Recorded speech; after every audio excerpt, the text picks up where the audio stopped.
உமையாளொடும் உடனாகிய ஒருவன்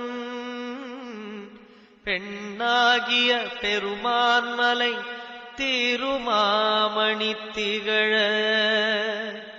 மண்ணார்ந்த நகருவித்திரல் மழலை முழவதிரும் அண்ணாமலை தொழுவார்வினை வழுவா வண்ணமருமே.